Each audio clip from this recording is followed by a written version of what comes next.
Recording started. 지금까지 우리는 지난 시간에 이 기도 응답에 대한 약속을 2시간에 걸쳐서 살펴보았습니다.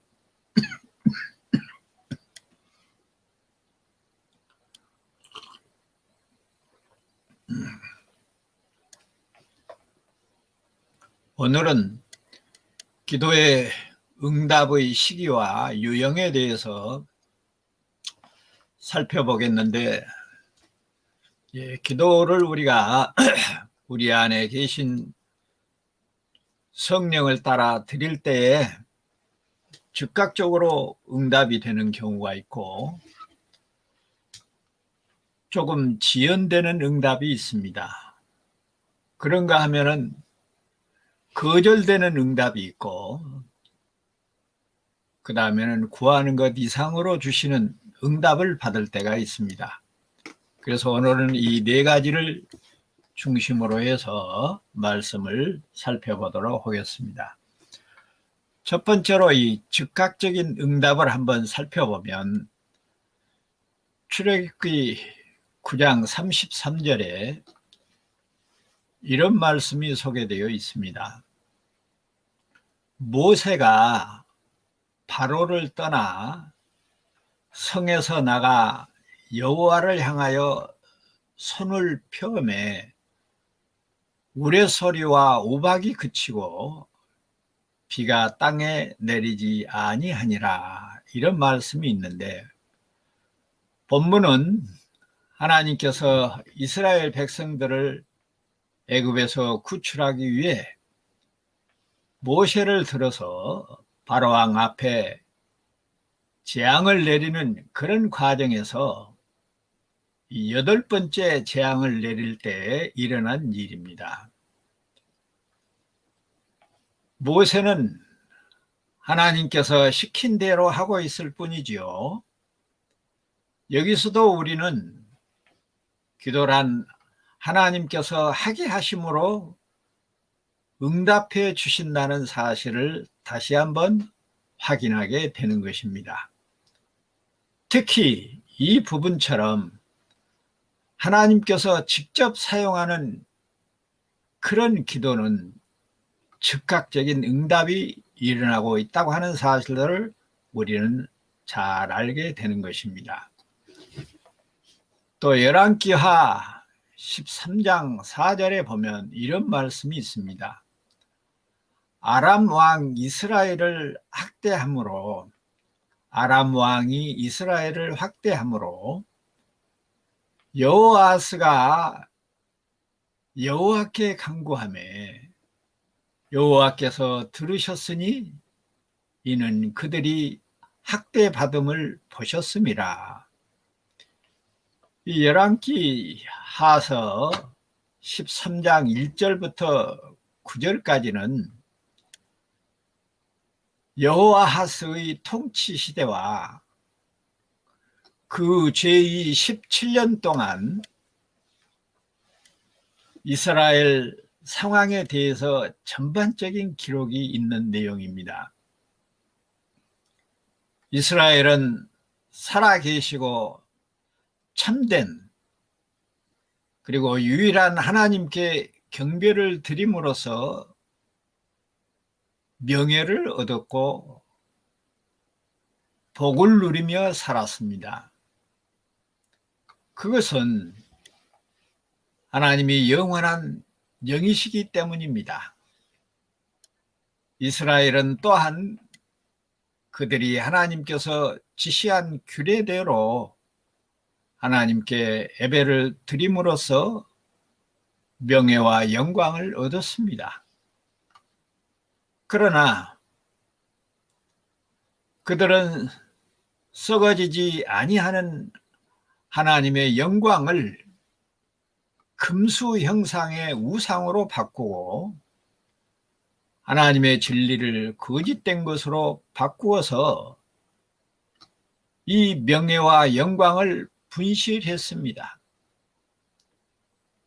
자신들을 사람의 손으로 만든 것을 섬기는 이방 민족들과 동일하게 만들었습니다.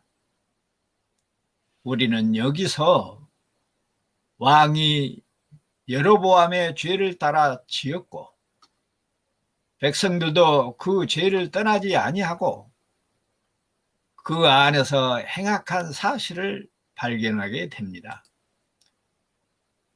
이스라엘은 하나님의 특별한 보호를 받았습니다. 즉 하나님께서 친히 그들의 울타리가 되셨다는 사실은 그들의 영광이요 생명이요 명예였습니다. 그러나 우리가 여기서 발견하는 것은 이스라엘이 이 영광을 박탈당하고 모든 이웃들로부터 모욕의 대상이 되었다는 사실입니다. 그들은 전에도 종종 이렇게 된 적이 있었습니다. 이스라엘은 자신들의 죄로 인하여 하나님을 노엽게 하였습니다. 이때 하나님은 이스라엘을 하사엘의 손에 또 그 아들 베나단의 손에 붙이셨습니다. 하사엘이 이스라엘을 학대하였습니다. 이스라엘처럼 자주 이웃 나라에 짓밟히고 약탈당한 나라는 또 없을 것입니다. 그것은 그만큼 자주 하나님과 멀어지고 하나님에게 등을 돌렸다는 증거이기도 합니다. 이 잿더미 속에서 이스라엘의 옛 영광이 꽃이 얼만큼 남아서 빛나고 있었습니다. 이스라엘의 옛 영광 중에 하나는 그들이 기도하는 민족이라는 것입니다. 기도드릴 수 있는 민족. 오늘 우리는 여기 소개되고 있는 이 열왕기 하서 13장 4절에서 이 영광이 되살아나는 것을 봅니다. 여호아하스 왕이 고난 가운데서 여호와께 간구하고 응답받는 장면입니다. 그는 송아지 우상, 이것이 그들에게 무슨 도움을 줄 수 있었겠는가마는 금송아지 우상에게 도움을 청하는 것이 아니라 여호와 하나님께 기도하고 있는 장면입니다. 하나님 여호와께서 그들이 자신에게 기도할 때마다 그들에게 가까이 하신 사실이 이스라엘 옛 영광이었습니다. 만약 지금도 나와 여러분이 세상이 가질 수 없는 영광을 가지고 있다면 기도할 수 있는 자격과 우리 안에서 영적 호흡을 하고 계시는 성령을 모시고 산다는 것입니다.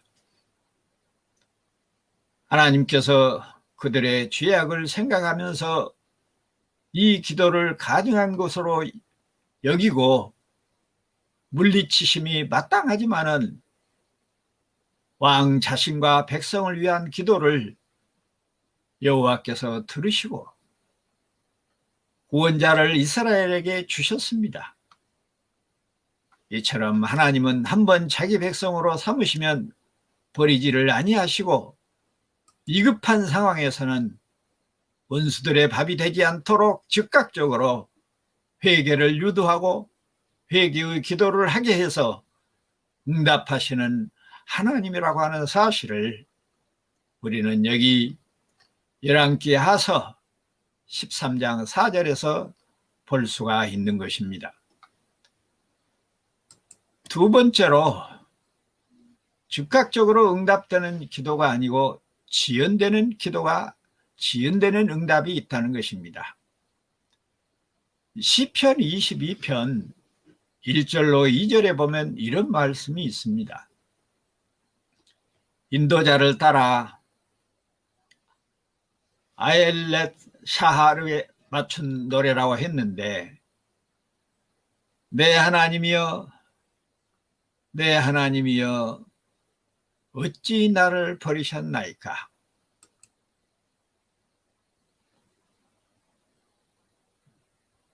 무엇인가 생각나는 구절이죠. 어찌 나를 멀리하여 돕지 아니하오며 내 신음소리를 듣지 아니하나이까.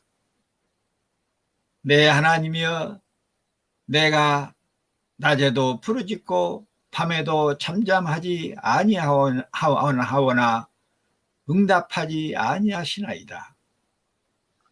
예수 그리스도의 십자가의 죽으심의 모습을 우리가 여기서 발견하게 됩니다. 예수님은 십자가를 지시기 전에도 기도를 드렸고 십자가상에서도 기도를 드렸습니다. 그러나 하나님은 예수 그리스도의 죽음만이, 예수 그리스도의 고난만이 자기 백성을 구원하는 길이어서 즉각적인 응답을 피하고 죽게 하고 부활하심으로 그 기도가 응답되게 하는 것을 우리는 알 수가 있습니다.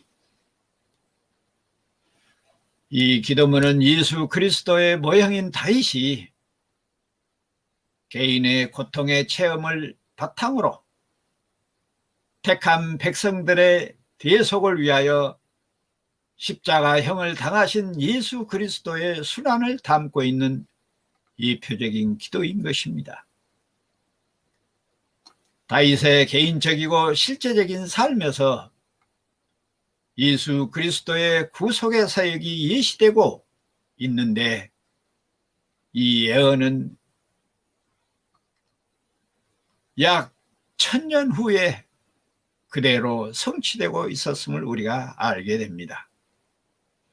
그런 점에서 보면 다윗의 기도는 1000년 후에 응답된 기도였습니다. 그래서 우리가 즉각적인 기도와 지연된 기도의 의미를 우리가 거리를 맞추고 짐작할 수 있습니다. 또 누가복음 18장 7절에도 보면 하물며 하나님께서 그 밤낮 부르짖는 택하신 자들의 원한을 풀어주지 아니하겠느냐, 그들에게 오래 참으시겠느냐, 이런 말씀이 있는데, 오래 참으시겠느냐, 이 말은 응답하지 않고 그대로 두겠느냐, 그런 뜻입니다. 이 말씀은 예수께서 제자들을 가르치시는 중 낙심치 말고 기도하도록 공고하는 내용이기도 합니다. 비록 기도의 응답이 지연되고 없는 것처럼 보여도 낙심하여 기도를 포기하는 경우가 많이 있는데, 비록 응답이 쉽게 나타나지 않아도 참고 기다리면서 우리의 육체적인 호흡처럼 쉼 없이 영적 호흡이 진행되게 되면 반드시 응답을 받게 될 것임을 말씀하고 있습니다. 왜 그렇습니까? 기도는 하나님께서 하게 하시고 때가 되면 응답하실 것이기 때문에 그렇습니다. 뿐만 아니라 영적 호흡은 우리 안에서 우리의 주님이 하고 계시고 우리를 통해서 하고 계시기 때문에 자기가 하신 기도, 우리를 통해서 하신 자기의 기도를 반드시 어떤 방법으로든지 응답하신다고 하는 이 놀라운 사실을 우리가 예면할 수 없는 것입니다. 다윗의 예표적인 중보 기도는 1000년 후에 이루어지기도 했습니다. 그러니 우리가 아직 태어나지도 않는 우리 후손들을 위해 기도하는 것도 우리 안에 계신 하나님께서 하시는 것이고 우리를 통해서 하나님이 하시는 일이니 우리가 자손 대대로 이루어지기를 소망하는 것도 허튼 기도가 아니며 분명하게 이루어질 것을 믿으시기를 바랍니다. 단순히 제가 말씀 선포가 끝나면 이 은혜가 나와 여러분뿐만 아니라 사랑하는 부모, 형제와 남편과 아내와 자식들과 그리고 자손 대대로 이 은혜가 임하기를 소망하고 기도하는 것은 단순한 우리의 육체적인 욕심이 아니고 우리 안에 역사하시는 성령의 호흡이어서 반드시 이루어질 것이니 얼마나 든든하고 얼마나 영광스럽고 세상의 무엇과도 바꿀 수 없는 기도문인 것을 다시 한번 상기하시기 바랍니다. 세 번째로 거절되는 응답이 있어요. 거절되는 응답. 거절되는데도 응답이라는 거예요. 신명기 1장 45절에 보면 너희가 돌아와 여호와 앞에서 통곡하나 여호와께서 너희의 소리를 듣지 아니하시며 너희에게 귀를 기울이지 아니하였으므로 이런 말씀이 나옵니다. 이 말씀은 신명기 1장 42절로 45절에 역사적 배경을 가지고 있는데 이 역사적 배경은 이스라엘 백성이 애굽에서 출발하여 가나안 땅 바로 앞까지 왔습니다. 그곳은 가데스 바네아라는 곳입니다. 가데스 바네아에서 이스라엘 백성들이 하나님께 불복종한 두 번째 사례가 나타납니다. 산지로 올라가지 말라고 하나님께서 명령하셨는데 그 명령을 무시하고 올라갔다가 아모리 족속에게 패하고 통곡을 해도 하나님께서 듣지 아니하시면 하나님의 때가 이르도록 고통을 통해 근신하게 하심으로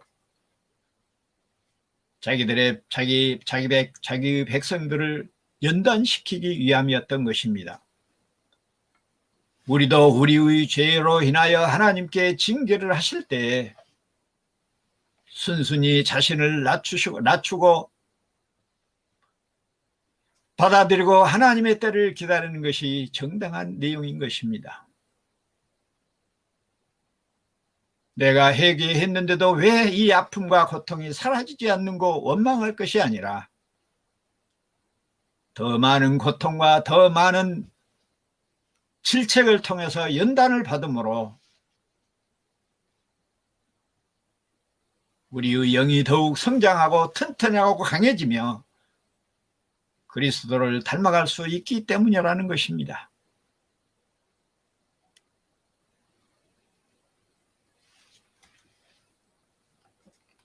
거절되는 응답의 의미를 여러분이 잘 아셔야 됩니다. 자기 백성들의 기도는 다 들으신다겠어요. 그럼에도 불구하고 거절로 응답하시는 것은 자기 백성에게 유익함을 위함이라. 아까도 말씀을 드린 대로 우리가 고통을 당하고 고난을 당해도 그것이 우리의 생각보다 좀 기간이 길어도 수많은 성찰과 수많은 무릎꿇음으로 우리가 하나님의 백성으로 연단을 받는 이 연단이란 말을 할 때 저희들 어렸을 때는 옛날에 성냥간이라는 것이 있었습니다. 무쇠를 숯불에 집어넣어 가지고 사람들이 사용할 수 있는 농기구나 칼이나 이런 기구를 만드는 일인데 이 대장장이는 불에 달구어진 이 새 덩어리를 자기의 목적에 맞게 만들기 위해서 수십 번을 숯불에 넣었다 뺐다 하면서 망치로 두드르는 일입니다. 그것이 연단입니다. 내 고통이 길고 내 고난이 길면 그만큼 내가 얼마나 악한 백성이고 얼마나 쓸모없는 인간인데도 하나님이 버리지 아니하시고 자기의 백성으로 자기의 도구로 사용하기 위하여 대장장이가 망치로 새뭉치를 두드리는 것처럼 우리의 약한 이 습성을 두드리는 것을 알아야 한다는 이야기입니다. 그래서 사실상 저는 많은 사람들이나 자녀들에게도 가끔 그런 이야기를 합니다. 내 아내는 하나님을 거절하고 하나님을 부인하고 그러한 조상 대대로 흘러나오는 악하고 더러운 DNA가 너무나도 찌들어지게 내 안에 있어서 나도 알지 못하는 사이에 더러운 피를 가지고 있고 사악한 피를 가지고 있고 연약한 피를 가지고 있어서 남들처럼 평안하게 살지를 못한다 할지라도 하나님이 나와 함께 하시고 하나님이 나를 사람 만들기 위해서 두들고 패고 계신다는 것을 확신하기 때문에 어떨 때는 눈물을 흘리며 감사하고 어떨 때는 찬양하면서 내일을 기다리고 내 더러운 피가 자손 대대로 이어지지 않도록 말씀을 끝날 때마다 드리는 기도가 바로 거기에 있는 것입니다. 사랑하는 연화교회 성도 여러분, 성경은 분명히 말합니다. 의인은 흠난이 하나도 없다고 말합니다. 기도의 응답을 받을 만한 자격이 있는 사람이 하나도 없습니다. 그럼에도 불구하고 창세전에 우리를 택하여 숯불에 달구는 무쇠처럼 은혜의 망치로 우리를 두들겨 패서 이 땅에서는 고생스럽고 걱정스럽고 근심스러워도 영원한 하나님의 백성으로 삼기 위하여 연단시키는 그 놀라운 은혜를 깊이 생각하고 오늘도 감사와 찬송을 드릴 수 있는 나와 여러분이 됐을기를 진심으로 바라는 것입니다. 마지막으로 네 번째, 구하는 것 이상으로 응답하신다는 것입니다. 출애굽기 33장 18절로 20절에 보면 이런 말씀이 있습니다. 모세가 이르되 원하건대 주의 영광을 내게 보이소서. 여호와께서 이르시되 내가 내 모든 선한 것을 내 앞으로 지나가게 하고 여호와의 이름을 내 앞에 선포하리라. 나는 은혜 베풀 자에게 은혜를 베풀고 긍휼히 여길 자에게 긍휼을 베푸느니라. 또 이르시되 네가 내 얼굴을 보지 못하리니 나를 보고 살 자가 없음이니라. 이 말씀은 모세가 십계명을 받으려고 시내산에 올라간 틈을 타서 금송아지를 만들어 우상을 숭배하고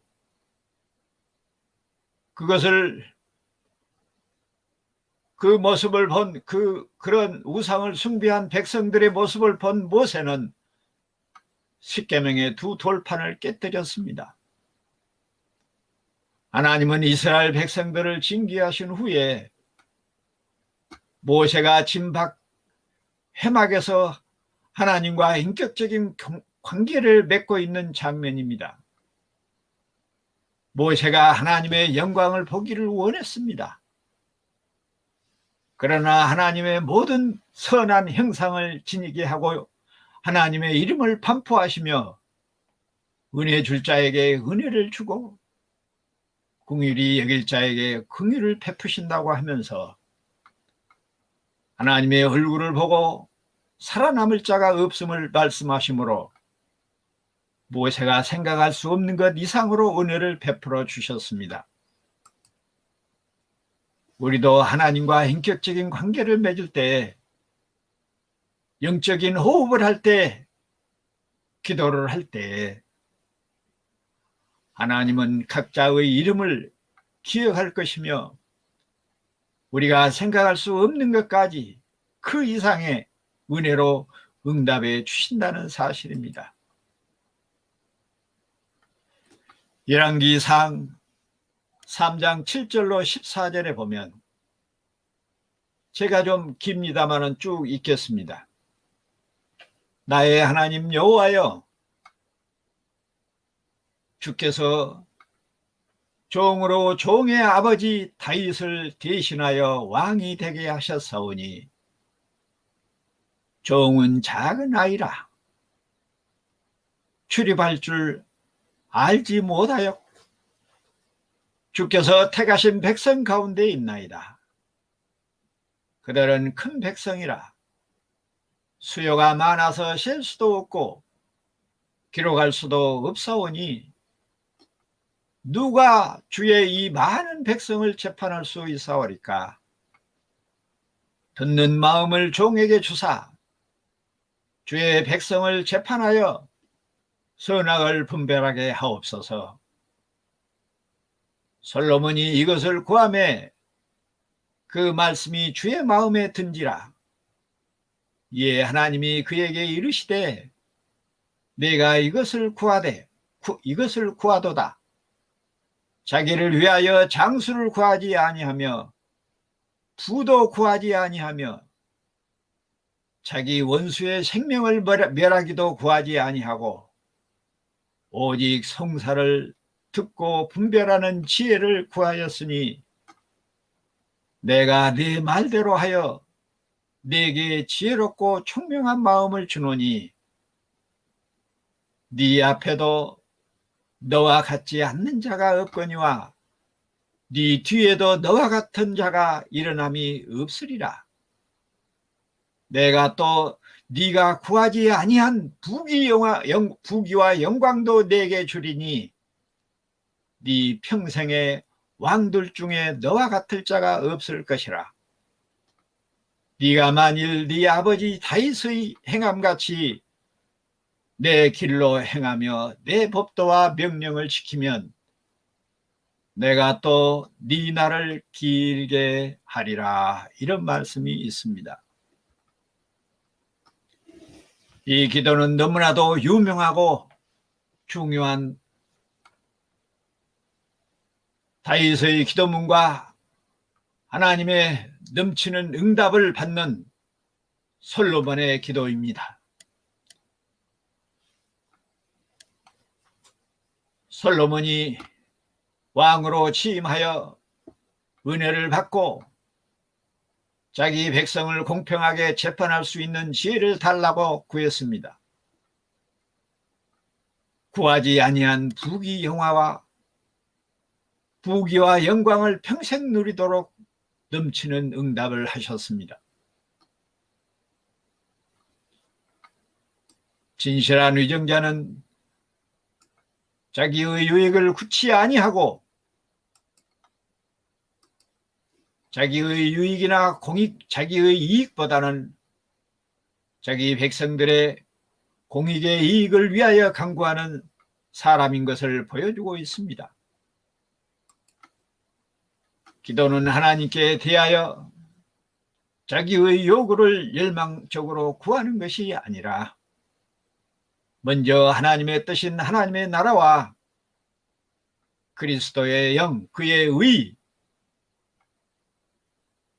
성령을 구하며 그의 뜻을 따라 살고자 하는 마음으로 하는 것임을 우리는 이미 성경적 기도론에서 정립한 바가 있습니다.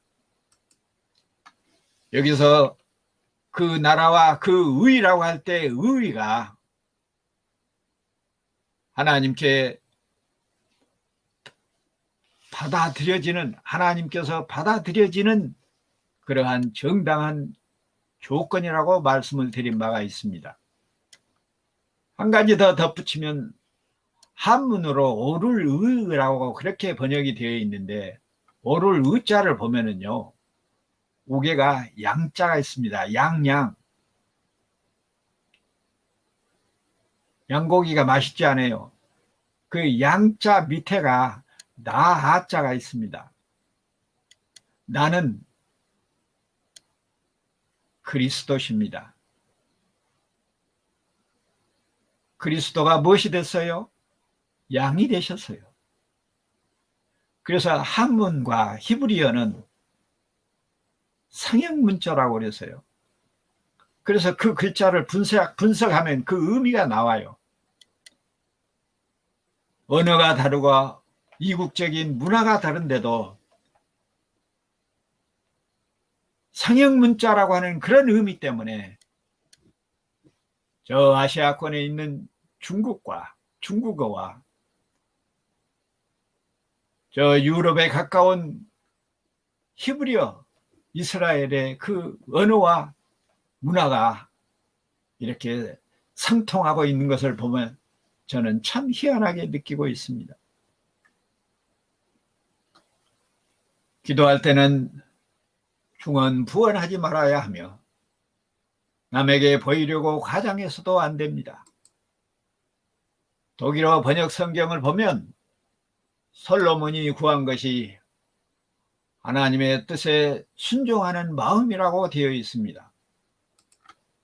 지혜란 무엇인가? 우리가 흔히 생각하듯이 하나님을 떠난 총명을 말하는 것이 아닙니다. 솔로몬의 이 강구는 유일하신 주께 순전하게 의존하는 마음이 가장 중요하다는 것을 깊이 인식하고 그런 인식 속에서 나온 말입니다. 하나님을 믿고 의지하는 그 마음, 그것이 참 지혜라는 것입니다. 최고의 지혜가 무엇입니까? 하나님을 믿고 의지하는 마음입니다. 우리가 하나님께 지혜를 달라는 것은 세상의 요량을 잘 부리는 꾀를 달라는 것이 아니라 하나님을 믿고 의지하는 마음을 구하는 것이라는 것을 명심하고 또 명심해야 될 것입니다. 그래서 솔로몬이 막상 재판을 할 때에도 하나님을 믿고 의지하는 그 마음이 커서 그에게 역사하신 하나님의 영의 인도하심을 따라 재판했던 내용들을 우리들이 너무나도 잘 압니다. 이와 똑같은 내용이 역대하 1장 7절부터 12절까지 나타나 있습니다. 그날 밤에 하나님이 솔로몬에게 나타나 그에게 이르시되 내가 무엇을 구하느냐 이렇게 시작해가지고 솔로몬은 역시 지혜를 구합니다. 그리고 똑같은 말로 그러므로 내가 네게 지혜와 지식을 주고 부와 재물과 영광도 주리니 네 전의 왕들도 이런 일이 없었거니와 네 후에도 이런 왕이 없으리라고 말씀하고 있습니다. 우리 주 예수 그리스도 하나님은 때를 따라 우리의 필요를 채우시는 분입니다. 말할 수 없어서 구하지 못하는 동물과 식물들에게도 때를 따라 비를 내리시고 햇빛을 내리시고 바람을 불게 하시며 생명을 보존케 하시는, 그리고 꽃이 피고 열매를 맺게 하십니다. 은혜 베풀 자에게 은혜를 베풀고 긍휼을 베풀 자에게 긍휼을 베푸시는 하나님이 나와 여러분의 아버지이시요 구주이십니다. 먹을 것과 입을 것과 마실 것을 염려하고 구하는 것은 이방인들이 하는 짓이라. 떡을 달라 하면 돌을 주고 생선을 달라 하면 뱀을 줄 나비가 어디 있느냐. 하늘에 나는 새를 보라, 들에 핀 백합화를 보라. 누가 먹이고 입히느냐? 하물며 너희일까 보냐? 이렇게 말씀하신 분이 우리 주 예수 그리스도 하나님 아버지이십니다. 사랑하는 광주 요나교회 성도 여러분, 우리가 무엇을 구했으며 우리가 구해서 얻은 것이 무엇입니까? 우리가 우리 스스로 기도해서 부모를 얻었습니까? 형제를 얻었습니까? 나라를 달라고 했습니까? 땅과 하늘을 달라고 했습니까? 우리가 기도해서 얻은 것이 무엇입니까? 우리 주 예수 그리스도 하나님은 창조전부터 우리의 필요를 준비하신 분이고 창조하심으로 우리의 모든 필요를 예비하시고 준비하시고 채우시는 하나님이십니다. 그러니 이제는 예수 그리스도를 구하여 우리 안에 하나님의 나라가 이루어지게 하여 영원한 생명과 기쁨을 누리는 은혜가 나와 여러분뿐만 아니라 사랑하는 우리의 부모와 형제와 남편과 아내와 자녀들과 차선 대대로 임하기를 성부와 성자와 성령의 이름으로 축원합니다. 아멘.